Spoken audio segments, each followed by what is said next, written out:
আসসালামু আলাইকুম ও রহমতুল্লাহ। প্রিয় দিনী ভাই বন্ধুগণ, এই দুনিয়াতে আমার আপনার অত্যন্ত মূল্যবান যে সম্পদ সেটা হলো লা ইলাহা ইল্লাল্লাহ। কেননা এটা নিয়ে আমাদের দুনিয়া, এটা নিয়ে আমার পরকাল।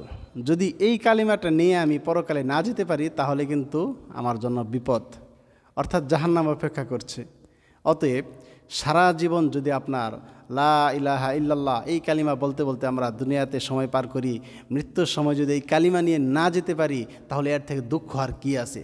সারা জীবন মানুষে জানলো, আমি নিজেও এই ধারণা করলাম যে আমি মুসলমান, কিন্তু মৃত্যুর সময় আমার ইমানটা হারিয়ে ফেলি, এর থেকে দুঃখ আর কী আছে। তো আজকে এমনই একটি আমলের কথা আপনাদেরকে বলবো, এমন একটি কাজ করার কথা বলবো, যে কাজটি করলে ইনশাল্লাহ আশাবাদী মৃত্যুর সময় ঈমান নসিব হবে। এবং মৃত্যুর সময় ঈমান নসিব না হওয়ার পিছনে একটি বড় কারণ, সেই কারণটা আজকে উল্লেখ করব।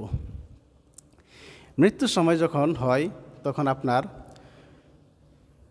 মৃত্যুর আগ মুহূর্তে শয়তান ঈমান নষ্ট করার জন্য সারা জীবন যতটা না চেষ্টা করেছে, মৃত্যুর আগ মুহূর্তে এর থেকে বহু গুণ চেষ্টা করে ঈমানটাকে নষ্ট করার জন্য।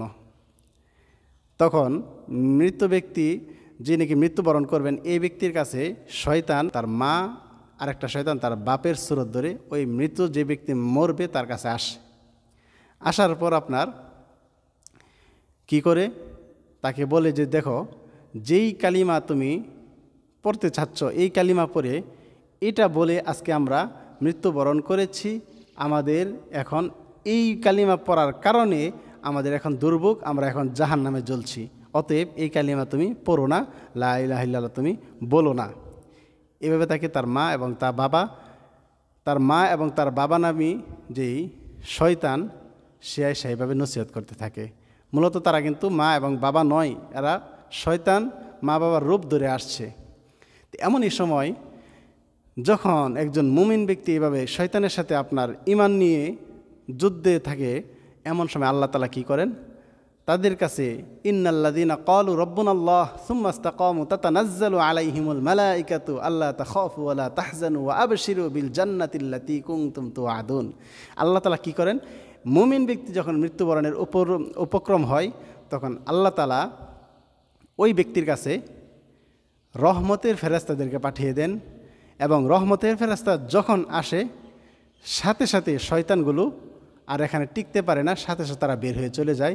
এবং ওই রহমতের ফেরেশতাগুলো এসে তখন এই ব্যক্তিকে বলতে থাকে যে, শোনো, ইন্নাল্লাযীনা ক্বালু রাব্বুনাল্লাহ সুম্মা ইসতাকামু তাতানাজ্জালু আলাইহিমুল মালাইকাতু। এই ফেরেশতারা আল্লাহ তাআলা তাদেরকে এখানে নাজিল করেন।